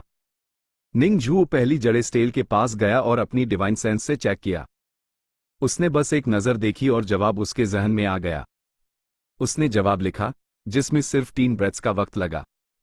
दूसरा सवाल, तीसरा, चौथा, हर सवाल का जवाब उसने 10 ब्रेथ्स के अंदर दे दिया। 10 सवाल पूरे करने के बाद वो जाने के लिए मुड़ा। ड्यूटी पर मौजूद कल्टिवेटर्स ने एक बार फिर उस समझाया कि क्वेश्चंस काफी ज्यादा हैं और गलती से बचने के लिए बेहतर है कुछ और सवाल सॉल्व कर ले। रूल के मुताबिक 10 सही होने जरूरी थे। निंगजुओ ने धीरे से सर हिलाया, फिर मुस्कुरा कर कॉन्फिडेंस से बोला, मुझसे गलती नहीं होगी। अगर मेरा जवाब गलत निकला तो जरूर गलती आपके सिस्टम में होगी। इस वक्त वहां खड़े सभी लोग उस अजीब नजरों से देखने लगे। निंगजुओ इतना कॉन्फिडेंट था कि उसकी शख्सियत किसी तेज धूप की तरह चमक रही थी जिस पर नजर जमाना मुश्किल था। कल्टिवेटर्स ने जल्दी से उसके जवाब चेक करना शुरू किए ताकि रिजल्ट्स का पता चल सके। मगर जल्दी जवाब चेक करने वालों के माथे पर बाल पड़ गए। कुछ लोग कैलकुलेशन करने लगे और कुछ को टेंशन से पसीना आने लगा। वजह यह थी कि निंगजुओ ने जज्बे में आकर कुछ सवालों के ऐसे अनकन्वेंशनल, हटकर जवाब दिए थे जो उन्होंने पहले कभी नहीं सोचे थे। निंगजुओ जोर से हंसा, क्यों ना मैं हाय सब समझा दूं? उसने थोड़ी देर में पूरा लॉजिक समझा दिया, जिससे न सिर्फ उसकी बात सही साबित हुई बल्कि वहां मौजूद सारे कल्टिवेटर्स उससे इंप्रेस हो गए। कुछ ही देर बाद रिइंकार्नेशन हॉल के बड़े दरवाजे खुले और कल्टिवेटर्स का एक बड़ा ग्रुप बेयर एहतराम, रिस्पेक्ट के साथ निंगजुओ को बाहर छोड़ने आया। 5 layered gate formation, 10,000 swords return to the root formation, Illusion C formation, Heavenly Gang Baidu formation, Qiankun Shift formation। निंगजुओ कहीं नहीं रुका। वो हर दिन एक नया ट्रायल पूरा कर रहा था और हर एक को बारी आसानी से पार कर रहा था। उसकी इस हैरत एंजीज परफॉर्मेंस ने यूज एक बार फिर सबकी नजरों में ला दिया। लोग हैरान थे कि निंगजुओ की अरे डाओ में इतनी जबरदस्त पकड़ कैसे है। यहां तक कि हैवी अरे पीक के हाई लेवल मेंबर्स ने निंगजुओ के बारे में एक स्पेशल डिस्कशन रखी। हैवी अरे पीक 5 बड़े कल्टिवेटर्स एक गोल स्टोन टेबल के गिर्द बैठे अपनी बात खत्म कर रहे थे। सबसे ऊपर यिन चांगगेंग बैठा था। उसका चेहरा गोल और भरा हुआ था, चेहरे पर हमेशा एक मुस्कुराहट रहती थी और ईंट छोटी थी। वो हैवी अरे पीक का डेप्यूटी पीक मास्टर था। मुझे लगता है आप सबने हाल ही में एक नए लड़के पर गौर किया होगा। यिन चांगिंग मुस्कुरा कर बोला, सच तो यह है कि पहले भी थोड़ा पता था, मगर इतना ध्यान कभी नहीं दिया। चलो बताओ आप लोगों का यूएस लड़के निंग जुओ के बारे में क्या ख्याल है। शान गोहोंग किसी देवदार पाइन ट्री की तरह सीधा बैठा था। 40 साल की उम्र, तीखे और ठंडे फीचर्स, और उसने काले रंग का टाइट आउटफिट पहना हुआ था। उसने ठंडे लहजे में कहा, ये लड़का एरेज को ऐसे तोड़ रहा है जैसे कोई सूखी लकड़ी। अरे डाओ में इसका लेवल कमाल का है। मेरी जवानी में मुझ में ऐसी स्किल्स नहीं थीं। वेनरन यान अपनी कुर्सी पर टेक लगाकर बैठी थी। उसने एक बरायक सा झालीदार लिबास पहना था जिस पर बादलों के पैटर्न्स बने थे। उसकी ईड़ी हल्की पर्पल थिन, जो देखने वाले को ख्वाबसा महसूस करवाती थिन। वो अचानक बोली, उसकी आवाज में एक सुकून था, सिर्फ अरे डाओ ही नहीं। इल्यूजन सी फॉर्मेशन में उसने 2 घंटे से भी कम वक्त लिया। उसकी पर्पल ईड़ थोड़ी सिकरी, मेरा इल्यूजन सी फॉर्मेशन दिमाग को घूमने में सबसे बेहतर है। 10 में से 9 लोग इल्यूजन में खो जाते हैं, और जो बच जाता है उस रास्ता ढूंढने में 3-4 घंटे लगते हैं। उसने सिर्फ 2 घंटे लिए, इसका मतलब है उसका मेंटल स्टेट बहुत ज्यादा स्टेबल है। ये कोई हैरानी की बात नहीं है उस शख्स के लिए जिसने व्हाइट रेनबो राइचसनेस फेस्टिवल के दौरान इतनी ज्यादा वास्ट एनर्जी निकाली थी। ओयांग लिन सफेद कपड़ों में था और काफी संजीदा, कोल्ड लग रहा था। उसने कहा, आई सील 10,000 माइल्स फॉर्मेशन में वो सिर्फ 3rd पोजीशन पर आया। बाकियों ने उसकी तरफ देखा। ओयांग लिन बिना किसी एक्सप्रेशन के बोला, उसका आइस एलिमेंट लेवल काफी नीचे है, जिसने उस पीछे रखा। अगर उसका आइस एलिमेंट बेहतर होता तो वो अनडाउटेडली फर्स्ट आता। चुन्युगी, जो काफी तगड़ा और मस्कुलर था, उसने गहरी सांस ली और कहा, सबसे हैरत एंजीज तो उसका 5 एलिमेंट्स पीक पर परफॉर्मेंस था। कहा जाता है कि हॉल मास्टर ने जब वापस आकर निंग जुओ के बारे में सुना तो फौरन यूस वाइस हॉल मास्टर की पोजीशन ऑफर कर दी। तुम लोगों को क्या लगता है, उसकी उम्र कितनी होगी? एक जूनियर इतना बेहतरीन कैसे हो सकता है? शान गोहोंग, अरे Dao, 5 elements, mechanical techniques, Confucianism, sound technique, martial combat, वकाई, ये हद से ज्यादा आउटस्टैंडिंग है। आमतौर पर शेंशी, सिचुजिंग या गु किंग जैसे लोग नेशनल लेवल के प्रोडोजीज माने जाते हैं। निंग जुओ का उनसे थोड़ा बेहतर होना कोई बड़ी बात नहीं होती। मगर अब निंग जुओ ने बैनजी, गु किंग और शेंशी को पीछे छोड़ दिया है, और वो भी कॉम्बैट से नहीं बल्कि अलग अलग मुश्किल ट्रायल्स से। ये लेवल नॉर्मल से काफी ऊपर है। वेनरन यान ने अंदाजा लगाया, वो कहता है कि उसका नु फोकस मैकेनिकल टेक्निक्स है, मगर जरूरी नहीं कि सच हो। उसकी परफॉर्मेंस देखकर लगता है कि उसका असली फोकस फॉर्मेशंस है। कल्टिवेटर्स अक्सर रजिस्टर करते वक्त अपनी असली स्किल्स छुपाने के लिए स्मोक स्क्रीन्स उस करते हैं। बेशक बाद में चेकिंग सख्त हो जाती है और कल्टिवेटर्स खुद ही सब बता देते हैं। वेनरन यान का शक बेबुनियाद नहीं था, और यिन चांगगेंग भी इससे सहमत था। सही कहा। जब से वो मेन माउंटेन गेट आया है, उसने बंजी और गु किंग को मुश्किल से हराया था। मगर शेंशी के खिलाफ उसकी जीत साफ थी, वो सबसे बहुत आगे निकल गया था। लेकिन जो चीज मुझे फिक्र में डाल रही है वो उसका टेम्परामेंट, मिजाज है। यिन चांगगेंग की ईडी में चमक आई, क्या ये किसी नौजवान का मिजाज है? उसका सुकून और स्टेबिलिटी थोड़ी खौफनाक है, जो मुझे कुछ और सोचने पर मजबूर कर रही है। शान गोहोंग, सोल पोजेशन, रूह का कब्जा, या शायद किसी बड़े पावर की रिइंकार्नेशन, दोबारा जन्म। यिन चांगिंग ने संजीदगी से सर हिलाया। स्टोरी और lore breakdown. 1. What really happened? Ning Juo is systematically clearing difficult formation trials that usually take years of study to master. His strategy isn't just brute force. He uses his mechanical mirrors as a medium to extend his divine sense, bypassing the elemental damage of the formations. His confidence in the reincarnation hall was a power move. He didn't just answer the questions, he proved the official answers could be improved, essentially schooling the examiners. 2. Power system explanation. Wind thunder formation, dynamic. Unlike static arrays, this formation's weak point, array I, shifts constantly like a living thing. Array gap traveling shuttle, a high-level mechanical tool used to pinpoint and exploit tiny weaknesses in complex energy fields. Intuition, array Dao. Ning Juo has reached a master level, where he no longer needs to calculate everything. He feels the flow of the array. 3. Law or callbacks. The high-level elders mention the White Rainbow Righteousness Festival. This refers to Ning Juo's previous display of immense, righteous chi, Confucian energy, which initially marked him as a genius but is now making the experts suspicious of his true identity. 4. Foreshadowing, current context only. The Deputy Peak Masters are starting to suspect Ning Zhuo isn't just a genius kid. The mention of soul possession or great power reincarnation suggests they believe an ancient, powerful soul might be inhabiting Ning Zhuo's body, which could lead to intense scrutiny or a background check by the sect's top brass. Chapter End. Chapters 1294, 504, Setting a Banquet. Chapter Start जब एक cultivator मर जाता है, या मौत से पहले ही जब उसकी रूह, सोल, जिस्म से निकलकर किसी और के खाली ढांचे में दाखिल हो जाती है, तो इसे सोल पोजेशन कहते हैं। लेकिन ऐसा करने से अक्सर रूह और जिस्म के दरमियान कॉन्फ्लिक्ट्स पैदा हो जाते हैं। आखिरकार वो ओरिजिनल नहीं होते बल्कि एक दूसरे के लिए अजनबी होते हैं, जिसकी वजह से रिजेक्शन फिनोमिना शुरू हो जाता है और दोनों ही कमजोर पड़ने लगते हैं। इसके बावजूद कल्टिवेशन वर्ल्ड ने इतनी तरक्की कर ली है और ये इतने उरूज पर पहुंच चुका है कि नए नए टेक्निक्स और स्किल्स लगातार सामने आ रहे हैं। इसलिए सोल पोजेशन का स्किल लेवल भी वक्त के साथ बेहतर और एडवांस्ड हो गया है। इसके मुकाबले में बड़े पावर्स का दोबारा जन्म लेना, रीइंकार्नेशन, काफी कम देखने को मिलता है। रीइंकार्नेशन का मतलब है नए सिरे से पैदा होना। रीबर्थ और पोजेशन में फर्क होता है। यहां तक कि मां के पेट में मौजूद एम्ब्रियो, बच्चे के जिस्म पर कब्जा करने से भी आपस में रिजेक्शन हो सकती है। हकीकत तो यह है कि अगर रूह ज्यादा ताकतवर हो, तो वो इस नाजुक मासूम जिस्म को खत्म कर सकती है और मां की सेहत पर भी बुरा असर डाल सकती है। क्योंकि एम्बिलिशल कोड के जरिए मां और बच्चे का ताल्लुक बहुत गहरा होता है। रूह और जिस्म को एक बैलेंस मेंटेन करने की जरूरत होती है, उन्हें आपस में कोऑर्डिनेट करना पड़ता है। निंग जुओ की मिसाल लें।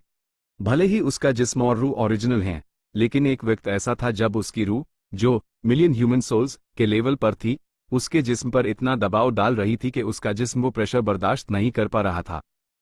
रीइंकार्नेशन का मकसद अपनी पुरानी रूह को छोड़कर सिर्फ ट्रू स्पिरिट का एक हिस्सा लेकर ताइचो में गिरना है, जहां एक प्लेसेंटा खुद ब खुद बनता है। इस तरह जिस्म और रूह दोनों ओरिजिनल होते हैं। अगर ये कामयाबी से हो जाए तो रूह और जिस्म नेचुरल तौर पर कोऑर्डिनेट और बैलेंस हो जाते हैं। लेकिन यहां सबसे बड़ी मुश्किल यादें, मेमोरी और अपनी पहचान, सेल्फ की होती है। रूह को छोड़कर रीइंकार्नेशन करने से अक्सर पिछली जिंदगी की यादें खो जाती हैं। अगर मेमोरी वापस ना मिले तो इंसान बारे होकर एक बिल्कुल नया शख्स बन जाता है। इसके लिए एक गाइडिंग कल्टिवेशन टेक्निक की जरूरत होती है।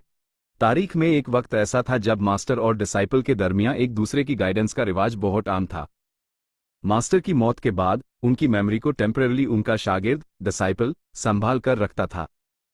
अगर रीइंकार्नेशन कामयाब हो जाती तो डिसाइपल अपने मास्टर की नई जिंदगी को ढूंढता और उनका गाइड बन जाता, उन्हें अपना डिसाइपल बना लेता और आहिस्ता आहिस्ता उन्हें पिछली जिंदगी की यादें देना शुरू करता। इस टेक्निक की वजह से मास्टर और डिसाइपल का रिश्ता एक वक्त में खानदान और अलायंसेस से भी ज्यादा मजबूत और ऊपर माना जाता था। एम्परर मिंग के दौर में ये रीइंकार्नेशन टेक्निक एक नए मुकाम पर पहुंच गई। बुद्धिज्म ने इस टेक्निक को मजीद बेहतर बनाया और इस पर मबनी एक नया कल्टिवेशन मेथड डेवलप किया। बुद्धिस्ट टर्म्स में वो इसे रीइंकार्नेशन कहते हैं। हैवी अरे पीक के 5 बड़े मेंबर्स को अब ये शक होने लगा था कि निंग जुओ किसी बड़ी पावर का रीइंकार्नेशन है, क्योंकि सोल पोजेशन के नुकसानात अभी भी काफी हद तक मौजूद हैं और उनका पता लगाना आसान है।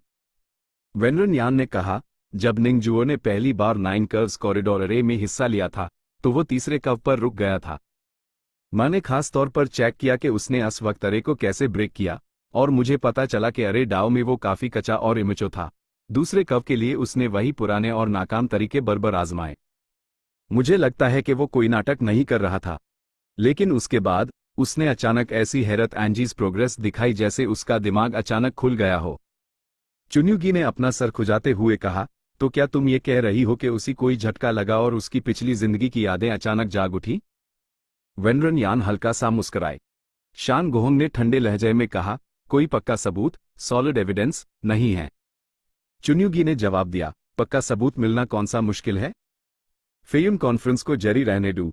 जैसे जैसे आइडेंटिटी टोकन्स बदलेंगे, कल्टिवेटर्स का एवैल्यूएशन और टेस्ट लिया जाएगा। ये टेस्ट वक्त के साथ मजीद एडवांस्ड और सख्त हो जाएंगे और आखिरकार सच्चाई सामने आ जाएगी। किसी के पास छुपने की जगह नहीं होगी।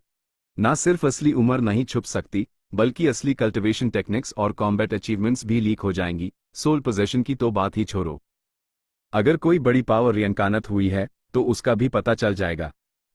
ये पहले भी कई बार साबित हो चुका है। बाकी चारों ने इस बात पर सर हिलाया। अन सबको मिरियड इमेजेस सेक्ट की बुनियाद फाउंडेशन पर पूरा भरोसा है। यही वजह है कि मिरियड इमेजेस सेक्ट बाहर के लोगों को इतनी खुले दिल से एडमिट करने का हौसला रखता है, वरना बिना किसी हिफाजत के बाहर वालों को बुलाकर तो कोई भी सुपर पावर खुद को तबाह कर लेगी। मिरियड इमेजेस सेक्ट के पास दुश्मन और दोस्त में फर्क करने के लिए बहुत से यूनिक तरीके हैं। वक्त के साथ इन्होंने बाहर की ताकतों की कई साजिशों कंस्पिरेसीज को नाकाम बनाया है और अन लोगों को डरा कर रखा है जो सेक्ट के अंदर फसाद पैदा करना चाहते हैं।